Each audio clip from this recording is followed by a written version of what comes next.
everyone. It's such a pleasure to be here with you all. We are thrilled to be here alongside Kicking and Screening Media Group, the first film distribution company dedicated solely to films about soccer, and debut this incredible piece on their platform. For those of you who did not meet me at the KNS Festival in 2019, where I had the privilege to screen the film Coach that I executively produced, I'm Courtney Carroll Levinsohn, founder of Women in Soccer, a growing network on a mission to connect all women and allies like Greg Lawless who love the beautiful game. I am so excited to introduce all of these incredible directors, women, humans joining us tonight. I would like to start off with the filmmaker of the wonderful film we just had the pleasure to watch, Play for Peace. This is Arielle Thomas Sabol, an experienced producer, media professional, client manager by day, and the director of this beautiful film. We are so excited to have time to chat with you. And one of our other special guests is award-winning filmmaker Allison Berg. Allison directs and produces documentary films and series. Berg recently senior produced the doc series The Circus for Showtime and is exploring distribution for The Squad and See Courage, a verite documentary series following the NWSL team during their epic championship-winning 2018 season. Whew, welcome, but I mean, powerhouses, am I right? Viewers, team, people who came to join us. All right, let's kick it off. Questions. Allison, tell us what drew you to this story and how did you get connected to it? Sure. Did you mean me? Yeah. Right. Arielle, tell us a little bit about Playing for Peace and how you got connected to the story, because I know it's super sweet. Sorry. Yeah. No worries. So I let's see. I was really close to my grandfather, who was born in Jerusalem in the 1920s. He spoke Arabic and Hebrew, and was a professional soccer player. And he passed away in 2016. And I just, I was working in documentary film and was sort of ready to tell my own story. I started looking at what type of story I could tell, and really something to honor his memory. And just read an article about this soccer team, HaPoel Be'er Sheva. And I thought to myself, there has to be some sort of video or documentary about them, because their story is so amazing, and just, initially fell in love with Alona. And I researched and didn't see anything out there.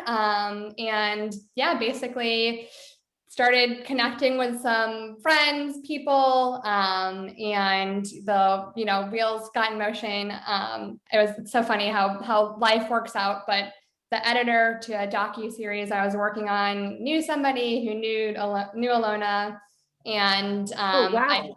It was wild. So I pitched them my idea like an hour after I got off the phone with this person, and they were like, "This is great. Can you come next month?" And I'm like, "Oh, okay, this is happening." Ended up doing a Kickstarter campaign to raise the funds for the film, and I had originally wanted to film a few months after that call. But since their season was so special and everything they were going through was so, historic, they asked me to come, a few weeks later.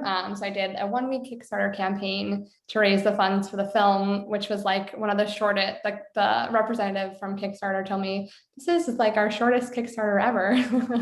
Wow, how exciting. Yeah, it was very exciting. All happened very fast, so fortunate to have been able to connect with the team, and that was the inspiration behind it.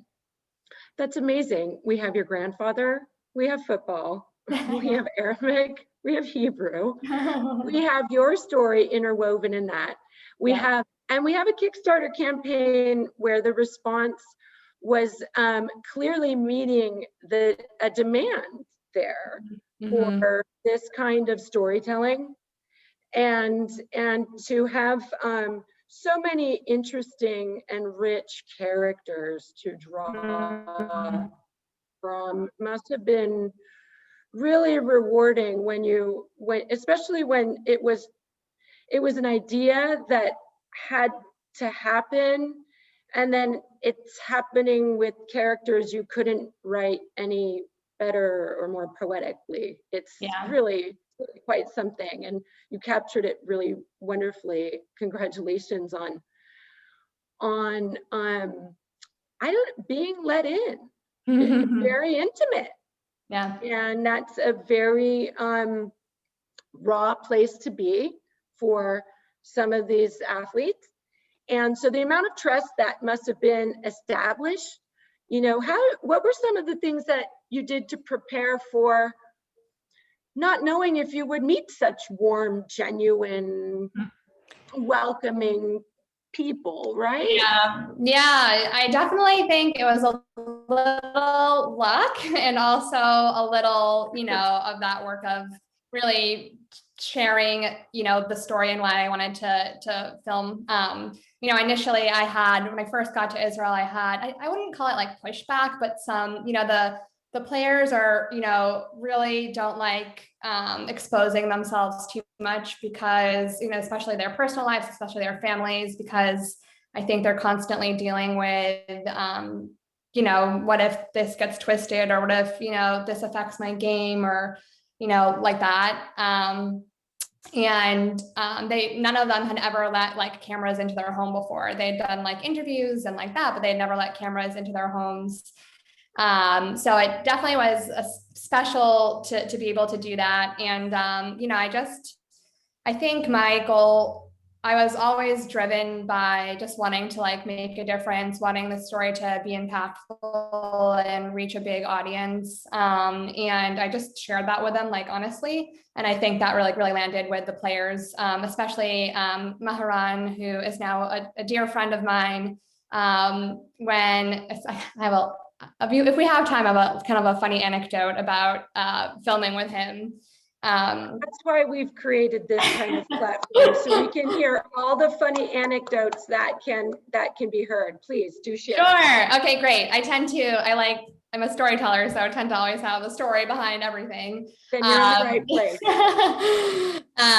So I met Maharan the night after one of his matches, sort of outside the locker room. And it was just like a very fast introduction from the team CEO. He's like, "This is Arielle, she's gonna film with you," and then just like walked away.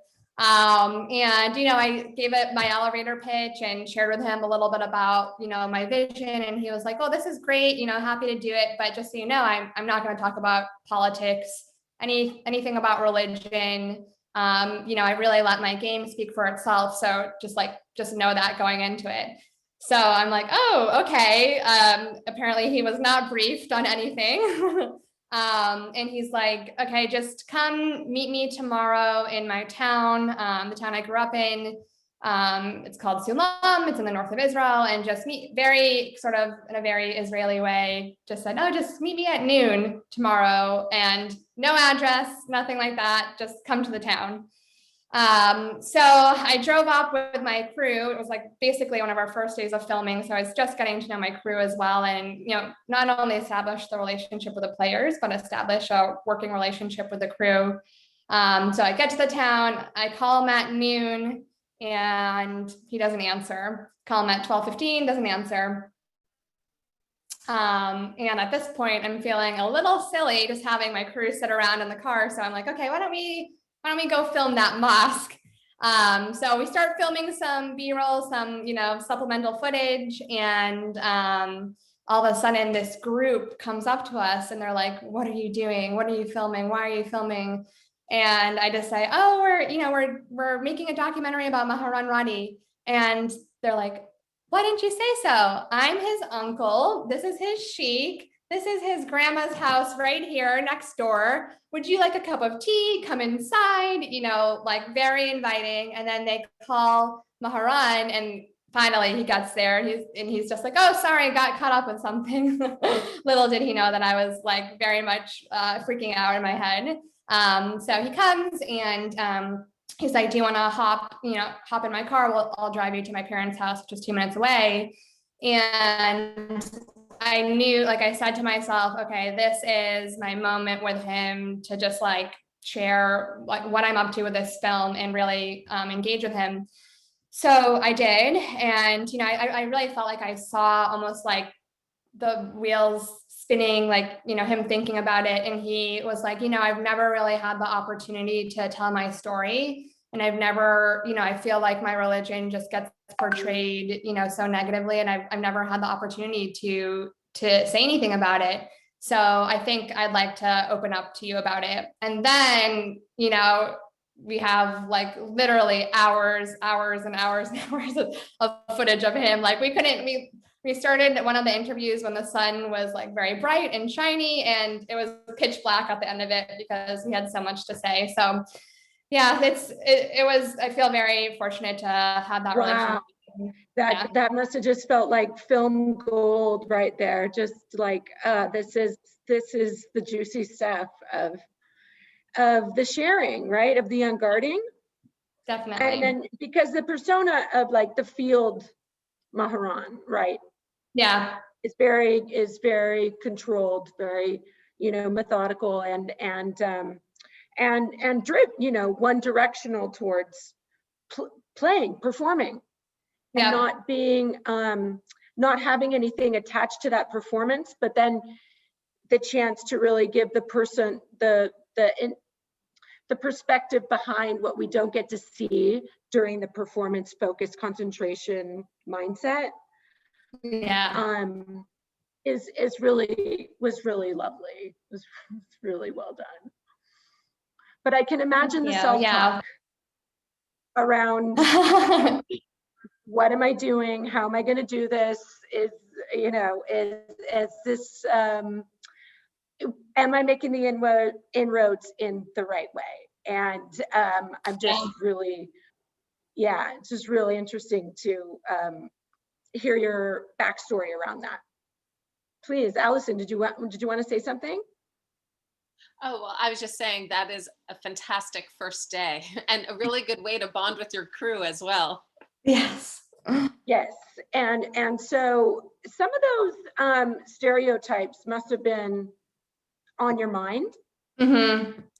And was there any kind of confrontation of having to really assert yourself in your position as the one in charge? Not with Maharan. He was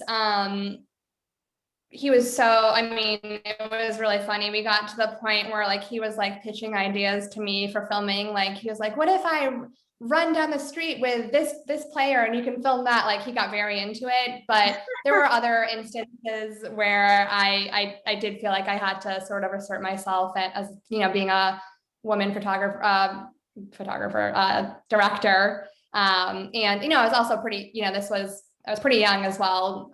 So those two factors I was always like mindful of when I, whether I was talking to the CEO and pitching my story, or, trying to, I had not on post-production, but in production, I had, my crew was all male. So asserting myself there, and, that was definitely on my mind, but not so much with the players. They were the easiest to work with. That's good to hear. That's good to hear when you need to have that creative control though. Yeah, and being able to step into that voice. And it's also interesting when you are taking that fly on the wall position to not unintentionally have something bias it. And this is where I kind of want to jump into Allison a little bit with how that might have been on your mind as you were filming some of these really incredible players and wanting it to not be distracting for them, and how you kind of managed to create a sense of trust among that set of players as well. Yeah, it's interesting because certain things we had quite opposite.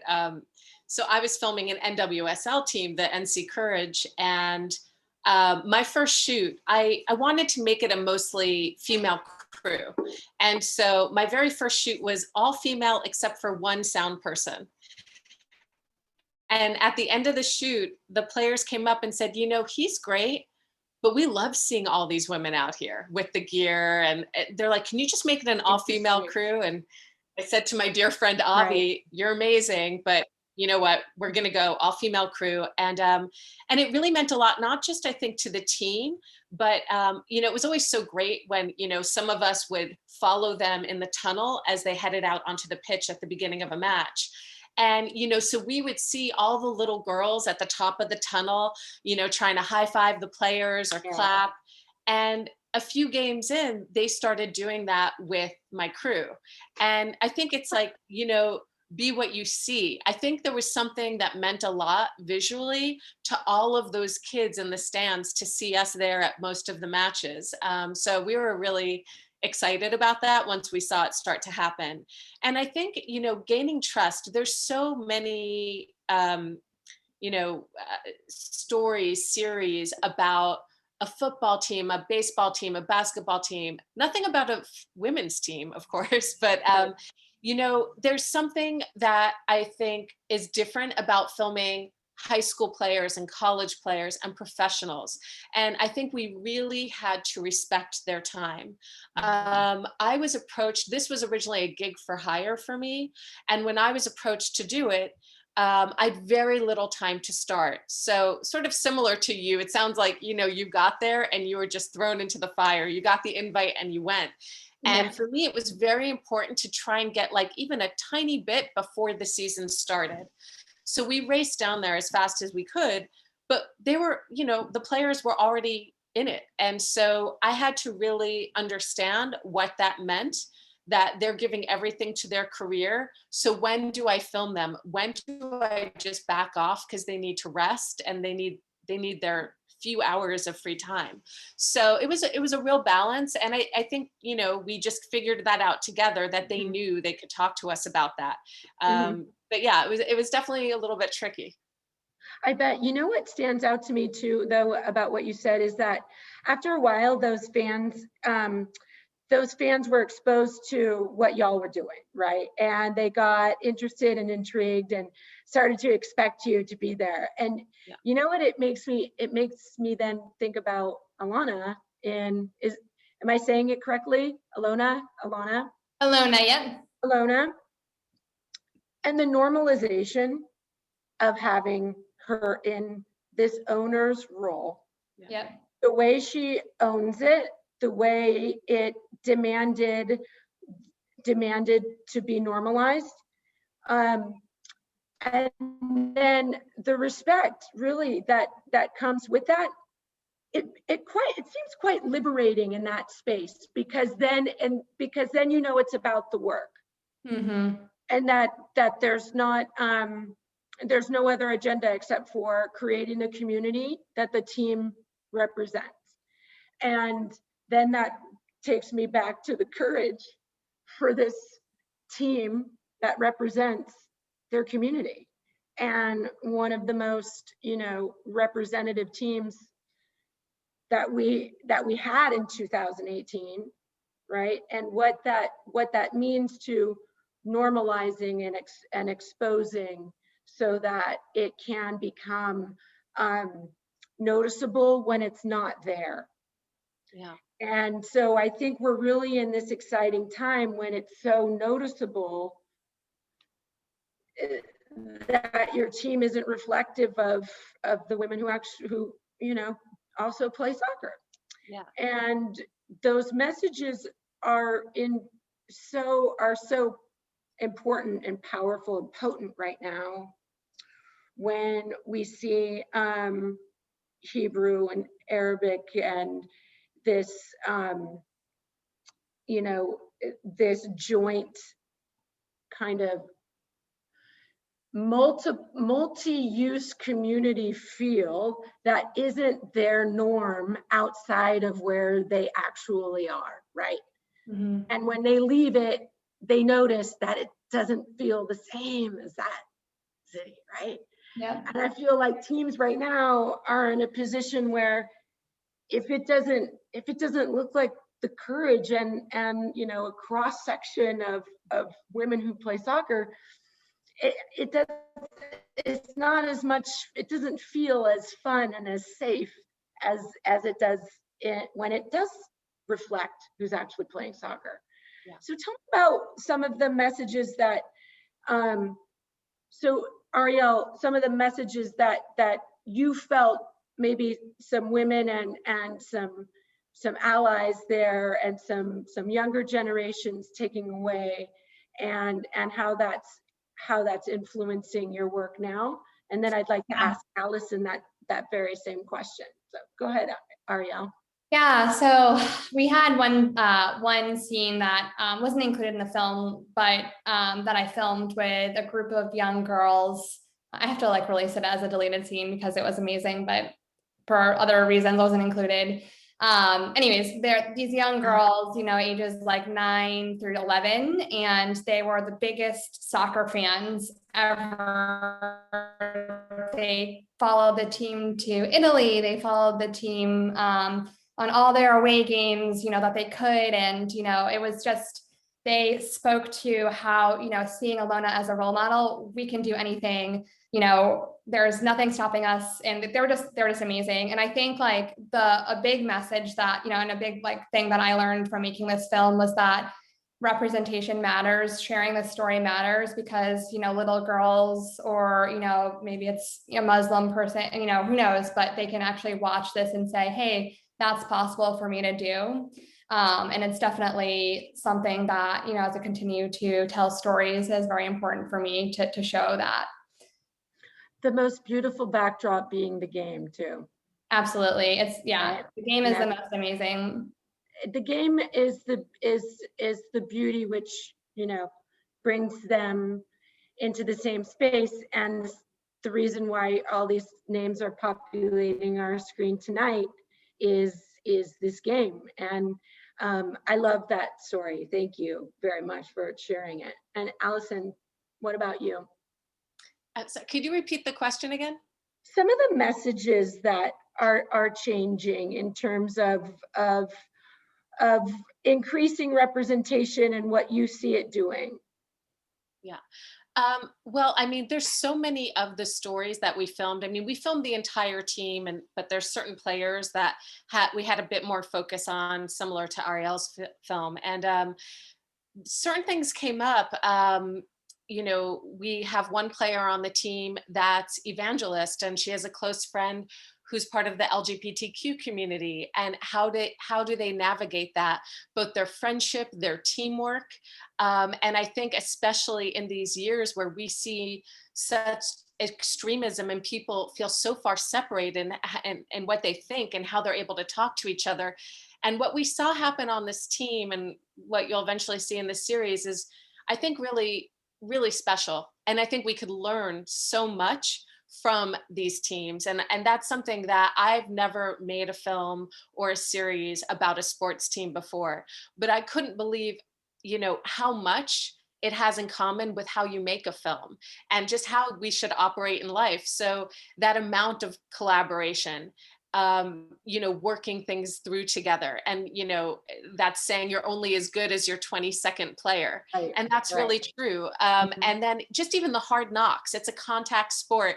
And, you know, Arielle, I mean, I'm sure, as you know, like, we get banged up during this, and we're especially when we're filming a sport and we're racing all over the place, and we all have to like work together. So it's, you know, the director being there for the production assistant, the sound person being there for the cinematographer. We all have to be cohesive as a team.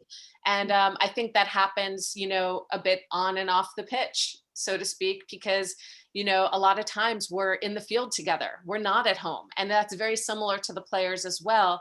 And, you know, I just think, yeah, the team that I filmed, you know, there were players that were in Bible study.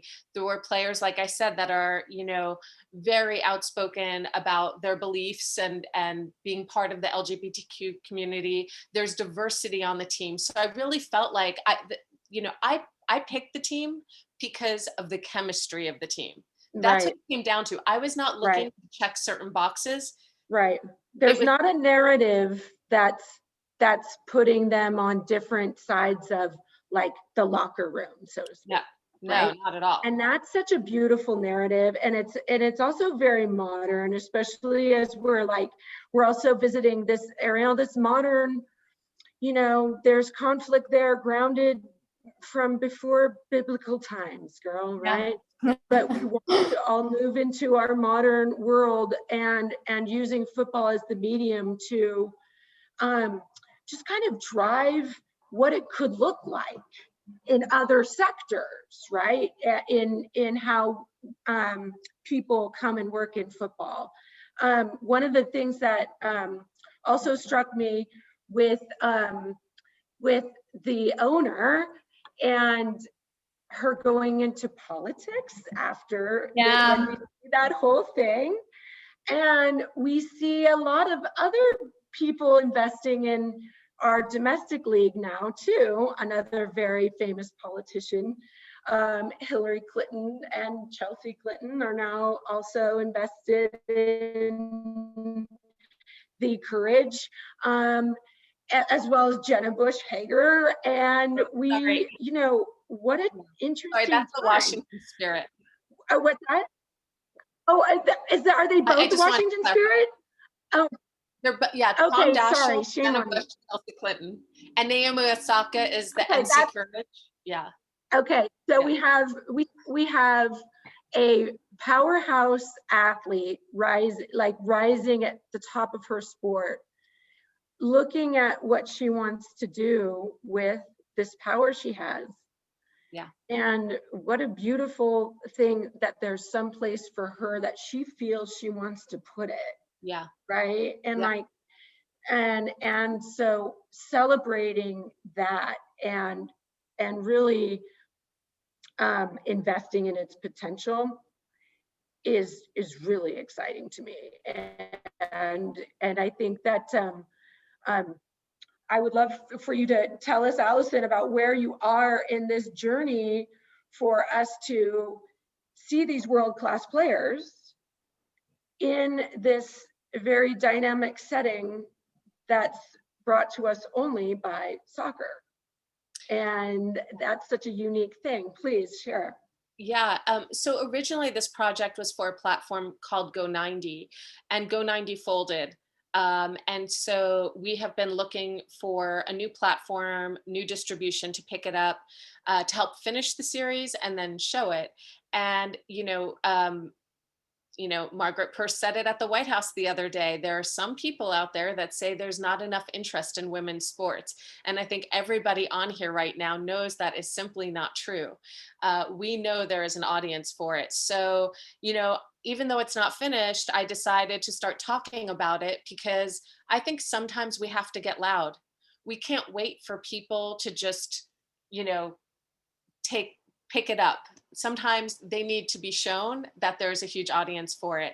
And I think, just watching Arielle's film, it's like, it's so inspiring. So many people would want to see this film, and those are people who already appreciate the beautiful game, and people who have maybe never sat and watched a soccer match before could see that, like, the spirit of the people involved and what this means to them. The passion comes through. Right. So we are working on finding support and a home for the project. So TBD, but hopefully we'll have something soon. This is why we built this platform, though, because I wouldn't be here if it wasn't for the network of women and allies who have helped me along my journey. And you never know when somebody knows somebody who knows Alana, right? And making this, so I never want to underestimate the power of what increasing the reach of all of this creative content of work, these bodies of work. And these are women that we're invested in, and we want to invest in the ones that are rising. And so it's, this is why we wanted to kind of showcase first of all, there's two women working in football filmmaking right here, talking to me right now. So awesome. And alongside our kicking and screening media partners who, once upon a time chose Coach to put in their platform, and that led me on this journey to then meeting you two. And really, we want to just like spread the power of people's messages as far as possible and get as much traction on your work as we can. Plus, I want to see it. I want to see it. I want to see these women. I want to see their stories. And I want to see Arielle's outtakes because they sound amazing. So many. How did you stop at the length that you did? Because you probably have so much incredible footage. Oh my gosh, yeah, that's a great question. Just really quick, I started off, filming this as a short, and then just got a lot of extra footage, and probably could have stretched it out, but I just wanted to tell the best story I could, and was like, kept it succinct, kept it as short, but who knows, I might go back and do a longer doc one day. So yeah, on the women's team. Yes, I would love to do the women's team. Women's team.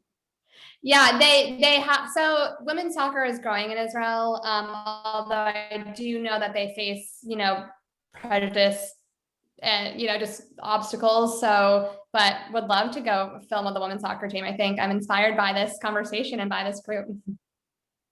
Oh, well, that's the whole, let's light the fire. Okay, let's get Israel's women's national team in the mix, because I would love to see that, wouldn't you, Allison? I mean, and just a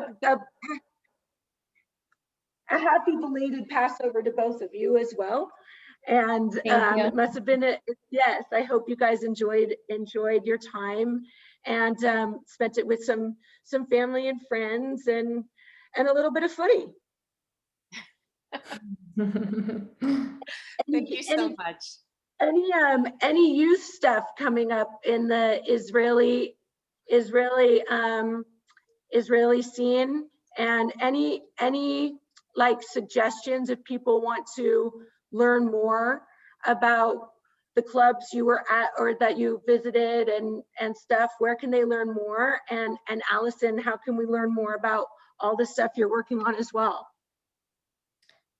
Yeah, so just for my film, for Playing for Peace, you can playingforpeacefilm.com has a bunch of information on there. You can, email me, just connect through there. And I think, did you have another question? I can't remember. I'm very reachable, so if anyone has any questions, I'm happy to respond. Awesome. And I like what a month, and to bookend it with your story and your voice in this space as well is really an honor. Allison, take it away.